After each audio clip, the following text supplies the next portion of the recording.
ஆளுமை மிகு அரசு பணியின் யூடியூப் சேனலுக்கு உங்களுடைய அன்புடன் வரவேற்பது உங்கள் பிஎம் தான்.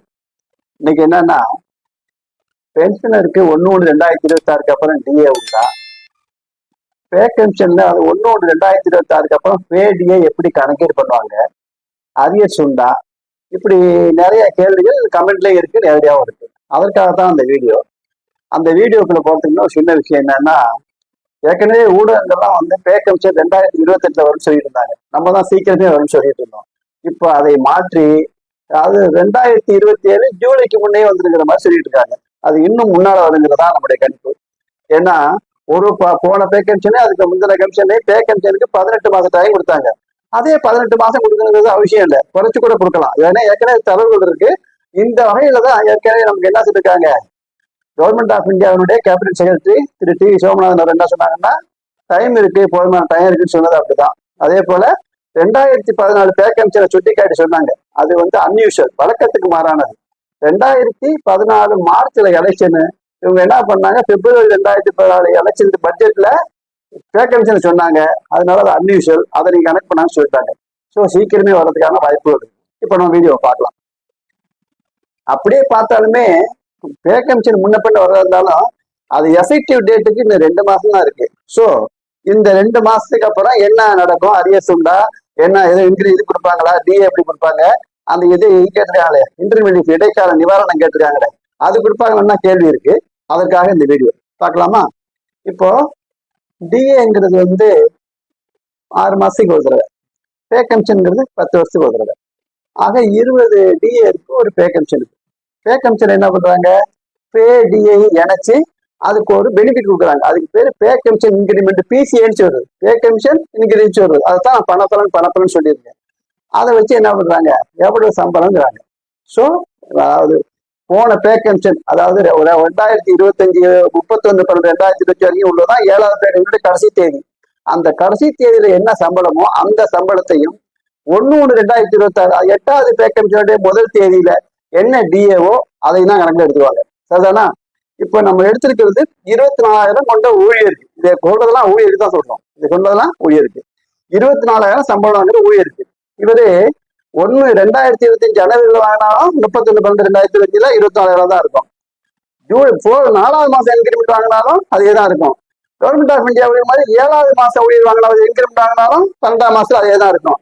10வது மாசத்துல தமிழ்நாடு அரசு மாதிரி இன்கிரிமெண்ட் வாங்கினாலும் 31/12/2025 பே 24,000 மாறாது. 2026 தான் மாறும். அந்த வகையில இவருக்கு பே 24,000 ரூபாய். எப்போ 31/12/2025 வழக்கமான இன்கிரிமெண்ட் ஜூலை மாதம். பே 24,000மா, 60% டிஏ. அதாவது இன்னைக்கு தேதியில டிஏ 58%.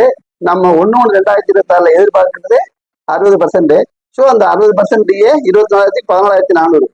அதுக்கப்புறம் இடைக்கால நிவாரணம், அதாவது 6வது பே கமிஷன்ல இடைக்கால நிவாரணத்தை பரிசீலனை பண்ணுங்கன்னு டிஓஆர்ல சொன்னாங்க.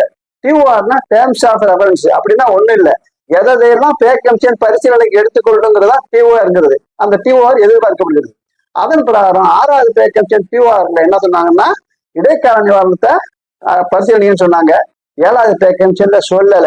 8வது பே கமிஷன்ல உடனடியாக நீங்க இடைக்கால நிவாரணம் கொடுங்க அப்படின்னு NCJCM, national council joint consultative missionary, ஊழியர் தரப்பு, அரசும் ஊழியர்களும் கலந்து ஆலோசிக்கிற அதுல ஊழியர் தரப்பு கோரிக்கை வச்சிருக்காங்க. அதனாலதான் நான் இடைக்கால நிவாரணத்தை சேர்க்கிறேன்.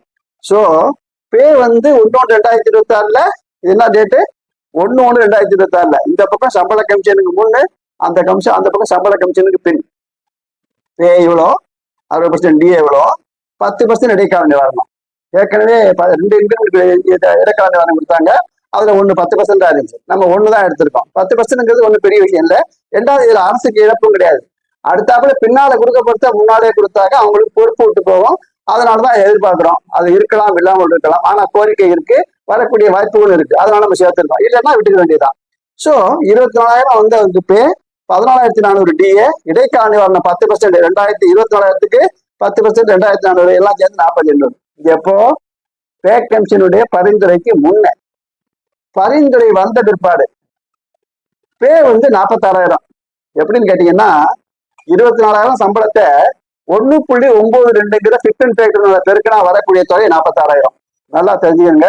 நம்ம வீடியோவில் வந்து ஆரம்பத்துல இருந்து குறைஞ்சபட்சம் 1.86 ஃபிட்மெண்ட் ஃபேக்டரா இருக்கும், அதிகபட்சம் 1.92 ஃபிட்மெண்ட் ஃபேக்டரா இருக்கும் நம்ம சொல்லிட்டு இருக்கோம்.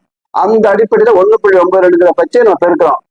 இப்போதைக்கு ஊழியர்கள் பெரும்பாலான ஊடகங்கள் வந்து 1.92 கை கொண்டுள்ளன. அதுக்கு மேலேயும் சொல்றாங்க 2.56, 2.87, 3 சொல்றாங்க. இன்னும் எனக்கு என்னமோ இதுதான் அந்த மேக்சிமம் தான் அந்த வீடியோ. ஸோ இதுக்கு டிஏ கிடையாது. ஏன்னா அந்த டிஏ தான் இங்க சேர்ந்துருச்சு. 1/1/2026 டிஏ இதுல சேர்ந்துருச்சு. அதனால டிஏ இல்லை. ஆக மொத்தம் 46,000. வர்றதுக்கு முன்னே எவ்வளோ, வந்த விற்பாடு எவ்வளோ? 1/7/2026 பே 24,000. இவருக்கு வந்து வருஷம் இன்கிரிமெண்ட் இருக்கு இல்லையா? ஆகையினால 3% இன்கிரிமெண்ட் எவ்வளோ? 700. ரெண்டும் சேர்ந்தா 24,700. அதுக்கு வந்து 63% டிஏ நம்ம எதிர்பார்க்கறது தான். இன்னும் கூடவே இருக்கும். ஏன்னா 8வது வேகன்சில இன்ஃபிளேஷன் பணவீக்கம் ஜாஸ்திங்கிறாங்க. அந்த வேலை கூடவே இருக்கும். அதன் பிறகு பாத்தீங்கன்னா 15,561 கொஞ்சம் தான் குறைச்சுதான் போட்டிருக்கோம். 15,561 40% டிஏ, 10% இடைக்கால நிவாரணம் இதுக்கு 24,700க்கு 10% 2,470. ஆக மொத்தம் 42,731. சரிதானா? அதே போல வேகன்சி வந்த விற்பாடு பே 46,000 ஏற்கனவே இருக்கா? இன்கிரிமெண்ட் அப்போ 3 இன்கிரிமெண்ட் 3% உண்டு இல்லையா? இனி இன்கிரிமெண்ட் 3% தான் இருக்குன்னு நம்ம எதிர்பார்க்கிறோம். பேயும் வந்து 100 ரூபாயுடைய மடங்கள் தான் இருக்குன்னு நம்ம எதிர்பார்க்கிறோம். ஸோ இன்கிரிமெண்ட் 3% 1,400, ரெண்டு சேர்ந்து மொத்த பே 47,400. இந்த 47,400க்கு 1% டிஏங்கிறது 474. ஆக மொத்தம் 47,874. இது எதுக்கு? பேக்கு முன்னையும் வேகன்சி முன்னையும் வேகன்சி முன்ன பின்னையும் நம்ம ஒரு 4 உதாரணம் கொடுத்தாதான் உங்களுக்கு புரியும். அதனால இன்னும் 2 உதாரணத்தை பார்ப்போம். இப்போ 1/1/2027 இருந்து என்ன இருக்குங்க? வேகன்சி அமலாக்கம் வர்றதுக்கு முன்ன 1/1/2027 என்ன இருக்கும்? ஏற்கனவே சொன்ன மாதிரி அவருடைய சம்பளம் பேசிக் பே 24,700. அதற்கு டிஏ 67% போடுறோம். 1/7/2026 63 போட்டோம். இப்போ 67% போட்டு பார்க்குறோம். அப்ப பார்க்கும்போது 67% டிஏ 16,549. இந்த 24,700க்கு 2,700 இடைக்கால நிவாரணம் சேர்ந்து மொத்தம் 43,819. இது அமலாக்கத்துக்கு முன். அமலாக்கத்துக்கு பின்னே 47,400 பே, 2% டிஏ, 2% டிஏ. ஆக மொத்தம் 948, மொத்தம் 48,348. சரிதானா? அப்புறம் 1/7/2027 வர்றோம். 1/7 முதல்ல 1/1/2026 டிஏ கிடையாது. 1/7/2026 இதுக்கு 1% டிஏ போட்டிருந்தோம். இப்போ வந்து 2% டிஏ போட்டிருந்தோம். அப்புறம் 1/7/2027 பே வந்து எவ்வளவு? 24,700. இவர் வழக்கமா ஜூலை மாசம் தானே இன்கிரிமெண்ட், அதனால ஒரு 3% இன்கிரிமெண்ட் 700 ரூபாய், 25,400. 71% டிஏ சேர்ந்தா 18,034. இந்த 25,400க்கு 10%ங்கிறது 2,540. ஆக மொத்தம் 45,974. எப்போ? வேகன்சினுக்கு முன்ன, வேகன்சினுக்கு அப்புறம் வந்த விற்பாடு பே 47,400 ஏற்கனவே இருக்கு இல்லையா? இதுக்கு ஒரு 3% இன்கிரிமெண்ட் இருக்கு இல்லையா? 1,400. ரெண்டும் சேர்ந்தா பே டோட்டல் 48,800. 3% டிஏ 1,464. மொத்தம் 50,224. இதான் இப்படித்தான் அந்த கணக்கீடு இருக்கும். நம்ம சொன்னது கணக்கீடு எப்படி இருந்தது இதுதான். இதுல என்ன ஒரு முக்கியமான கேள்வின்னா, 1/1/2026 அப்புறம் பென்ஷனருக்கு டிஏ உண்டான்னு. டிஏ நிச்சயமாக உண்டு. இன்னும் சொல்ல போனா பென்ஷனுக்கு ஃபேமிலி பென்ஷன், கிராஜுவிட்டி, கம்யூட்டேஷன்லாம் இருக்கு. இதெல்லாம் முழுமை அடைவதற்கு முன்னே 2வது உலகப் போர் காலத்திலேயே, அதாவது 1939 இருந்து 1945 வரைக்கும் 2வது உலகப் போர், அப்பவே வந்து டிஏ வந்துருச்சு. அதுக்கு பேரு டியர்னஸ் ஃபுட் அலவன்ஸ், உணவுப்படின்னு பேரு. அப்புறம் என்ன பண்ணாங்க? பஞ்சப்படினாங்க. போர் வந்தா பஞ்சம் இருக்குதானே செய்யும், பஞ்சப்படினாங்க. அப்புறம் கிராக்கி படினாங்க. இப்போ வந்து அகவலை படிங்கிறாங்க. அதான் டிஏ. ஆகையினால பென்ஷனுக்கு நிச்சயமாக டிஏ உண்டு 1/1/2026 அப்புறமும். அப்புறம் என்ன கேட்குறாங்க? அரியர்ஸ் உண்டான்னு கேட்குறாங்க. கவர்மெண்ட் ஆஃப் இந்தியா ஊழியர்களுக்கும் அதனுடைய 16 சட்டப்பூர்வ அமைப்பு இருக்கு பாருங்க. Pension fund regulatory development authority, insurance regulatory development authority, அப்புறம் செபி, இந்த மாதிரி 16 சட்டப்பூர்வ அமைப்புகளுக்கும், சுப்ரீம் கோர்ட்டினுடைய ஆபீசர்ஸ்களுக்கும், அப்புறம் என்ன சொல்றது, ஆர்ம்டு போர்சஸுக்கும் இப்போதைக்கு சேர்த்திருக்கிறது கிராமின் தக்க ஊழியர்கள், கிராமப்புற அஞ்சல் துறை ஊழியர்கள். அவர்களுக்கு எல்லாம் இது பொருந்தும். அவர்களுக்கு இன்கிரிமெண்ட் இந்த இது பொருந்தும். இவர்களுக்கு நிச்சயமாக இவர்களுக்கு என்ன உண்டு? அரியர்ஸ் உண்டு. நல்லா புரிஞ்சுக்கங்க. இந்த வேலிடேஷன் ஆஃப் பென்ஷன் ரூல் மூலம் பென்ஷனர்களுக்கு தான் வந்து ஒன்றும் கிடையாது. அதாவது நாங்க வந்து டேட் ஆஃப் ரிட்டைர்மெண்ட் வச்சு வகைப்படுத்தணும்னு சொல்லியிருக்காங்க. ஊழியர்களுக்கு அந்த மாதிரி பிரச்சனையே இல்லை. நான் சொல்றதெல்லாம் கவர்மெண்ட் ஆஃப் இந்தியாவும் அதனை சார்ந்த மற்றவர்களுக்கும். ஆக அவங்களுக்கு நிச்சயமாக அரியர்ஸ் உண்டு. அதுல ஒன்றும் மாற்றம் கிடையாது. அடுத்தாப்புல என்ன சொல்றாங்க? இந்த நம்ம தமிழ்நாடு அரசு ஊழியர்களை கேட்கறாங்க. தமிழ்நாடு அரசு ஊழியர்களை பொறுத்த வரைக்கும் போன 5வது பே கமிஷன்ல ஃபுல் அண்ட் ஃபுல்லா 1/1/96 இருந்து ஆரம்பிச்சு அது வர்ற வரைக்கும் ஆர்டிஎஸ் கொடுத்தாங்க. ஆனா ஒரு பகுதியை என்ன பண்ணாங்க, ஜிபிஎஃப்ல கொண்டு சேர்த்துட்டாங்க. அடுத்த 6வது பே கமிஷன் 1/1/2006. ஆனால் 1/1/2006 இருந்து 31/12/2006 வரைக்கும் நோஷனல் சும்மா பேப்பர்ல தான் கொடுத்தாங்க. 1/1/2027 இருந்து ஆர்டிஎஸ் கொடுத்தாங்க. அது என்ன பண்ணாங்க, முதல்ல 3 மாசமா கொடுத்து 3 மாசம் சம்பளத்தை கொடுத்துட்டாங்க. அப்புறம் அதை 3 தவணையில கொடுத்தாங்க.